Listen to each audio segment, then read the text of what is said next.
So, isa mapagpalang araw sa ating lahat. Ako po si Zarina Espalo, ang ating ilalahat kalitunan para sa daily devotion na pinamagatang Planning, Break Goals into Steps. So, yung una natin is definition, define your God-given goals, and now is planning, break goals into steps. So, yung scripture po natin ngayon is Proverbs chapter 6 verses 6 to 8, and sinasabi na, Go to the ant, O sluggard, consider her ways and be wise. Without having any chief, officer, or ruler, she prepares her bread in summer and gathers her food in harvest. Sa Tagalog, pumaroon ka sa langgam, ikaw na tamad, masdan mo ang iyong mga lakad at di kayo papakamantas. Na bagaman walang puno, tagapamahala o pinuno, naghahanda ng kanyang pagkain sa tag-araw at itipon ng kanyang pagkain sa amihan. So, yung katuruan po natin ngayon is number 1, Christians are dreamers. So, tayong mga Kristiyano, nangarap tayo, no? Dreamers tayo. So, hanggat may hininga tayo, or nabubuhay tayo sa mundo, tumitibok yung puso natin, is may plano si God para sa atin, no? And hanggat may plano si God para sa atin, hindi dapat meron tayong pangarap. Hindi dapat tayo nawawalan ng pangarap sa buhay. So, dapat lagi tayo may pangarap, no? Kasi habang humihinga tayo, may gusto pa sa atin ipagawa si God. May purpose tayo dito sa mundo, and may mission pa tayo na dapat gawin na ipapagawa natin Panginoon. That's why we never stop dreaming. Kasi may pinapagawa sa atin at may pangarap pa si God para sa atin, no? So, may mission pa tayo na dapat gampanin na kalugod-lugod sa ating Panginoong Jesucristo. Next is unsize actions. Complete a big project. So, meron kang dream and malinaw at alam mo na kung ano yung pinapagawa ni Jesus. You have a big dream. You have a big project, no? So, meron kang malaking pangarap at dapat alam mo kung paano yun nahati-hatiin. So, meron tayong unsize action, complete a big project.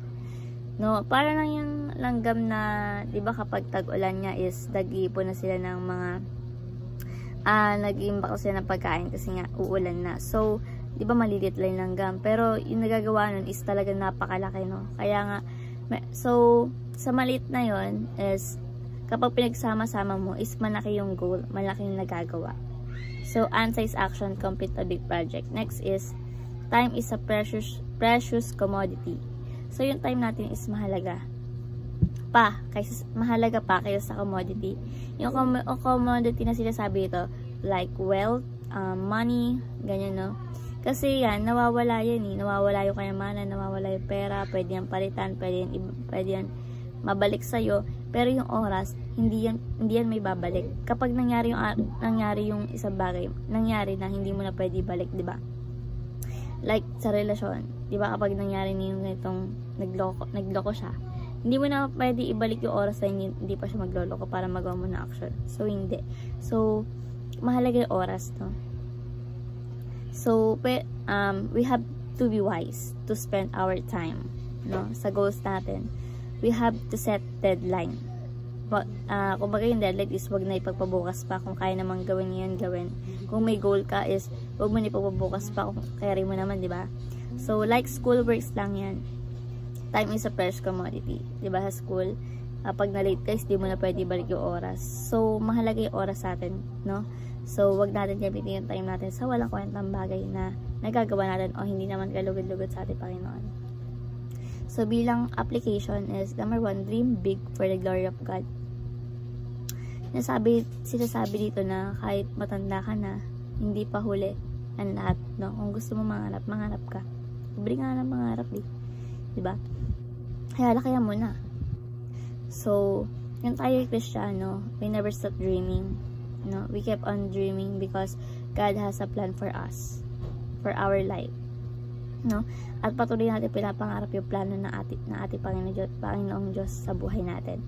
So, mangarap tayo ng malaki, malawak, damihan natin yung pangarap natin, no? Laging glory for the God kapag may nangyari. Kasi nga, diba, libre nga yung mangarap.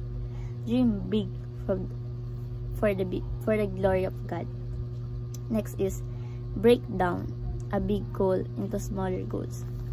Sinasabi dito na kapag may malaki kang pangarap, lagi natin i-break down yun, no? Hindi naman talagang makukuha ng biglaan eh. na isang click mo lang, isang gano'n mo lang, kuha mo na. Hindi po, no? Kung may malaki tayo pangarap sa buhay, hindi natin yan ma-break into smaller goals. Smaller goals. Hindi mo nga po pwedeng maabot agad-agad yan, like isang click mo lang, di ba? Hindi. So, kailangan is magsubikap tayo, paghirapan natin yung bagay na yun, no?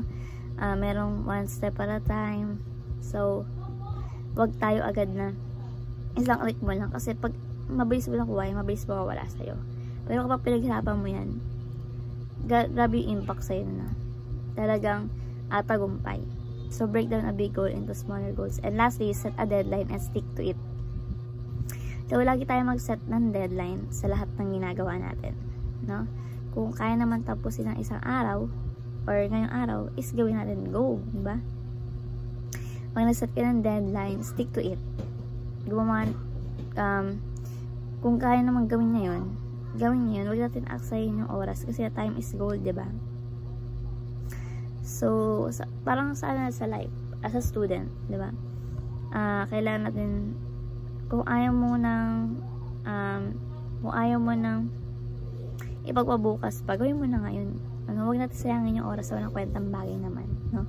Sayangin natin yun sa pinapagawa sa atin natin Panginoon, no? So, bilang student, gagawin mo na para wala nang gawin bukas, para iba naman yung magagawa mo bukas, diba? So, set a deadline and stick to it. So, yun lamang po yung aking tuna sa daily devotion. Naway may ma-share kayo sa iba, ma-apply sa ating buhay, syempre may matutunan. So, lagi po natin i-apply sa ating buhay, and thank you po sa pakikinig at God bless po sa ating lahat.